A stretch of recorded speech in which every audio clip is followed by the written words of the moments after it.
Right. Today I'm going to tell you about Ecosprin. Now what is Ecosprin? It is simple aspirin. आपने aspirin का नाम सुना है, ठीक है। एस्पिरिन मुख्तलिफ ब्रांड्स में अवेलेबल है। सबसे कॉमनली तो डिस्प्रिन लोग ले लेते हैं।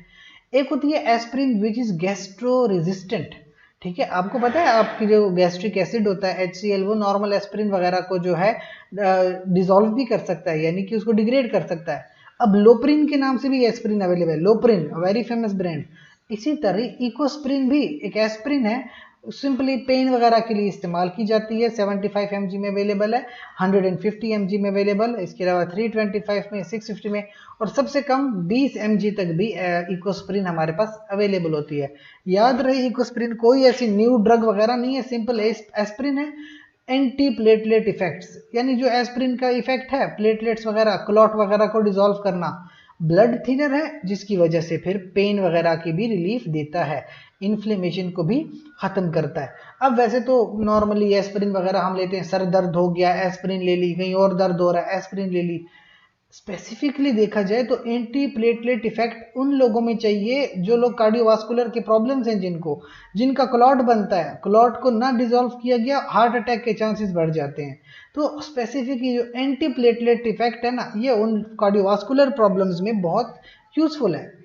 अच्छा, प्रेगनेंसी के लिए एक इशू है कि अगर जो लास्ट ट्राइमेस्टर होते हैं, 6 महीने आपके हो गए और आपके आखिरी 3 महीने चल रहे हैं, तो it may be possible harm दे सकते हैं टू द अनबॉर्न बेबी, ठीक है।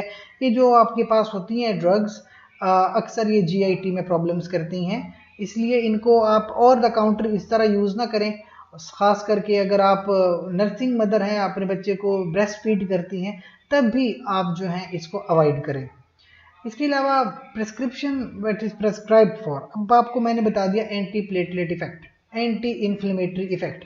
अर्थराइटिस क्या है? अर्थराइटिस में इन्फ्लेमेशन हो जाती है जॉइंट्स की। इन्फ्लेमेशन होगी तो आपको सूजन हो जाएगी, आपको दर्द महसूस होगा, स्टिफनेस हो जाती है। Rheumatic fever auto immune disease है, रूमेटिक फीवर में भी इंसान की इन्फ्लेमेशन हो जाती है, ठीक है। Again you can use the drug. अच्छा, एक्यूट कोरोनरी सिंड्रोम, जब मैंने आपको कहा है कार्डियोवास्कुलर प्रॉब्लम्स, कोरोनरी क्या है? कार्डियोवास्कुलर इशू है। इसके अंदर भी aspirin is a very useful drug, it that blocks the blood flow to heart muscles.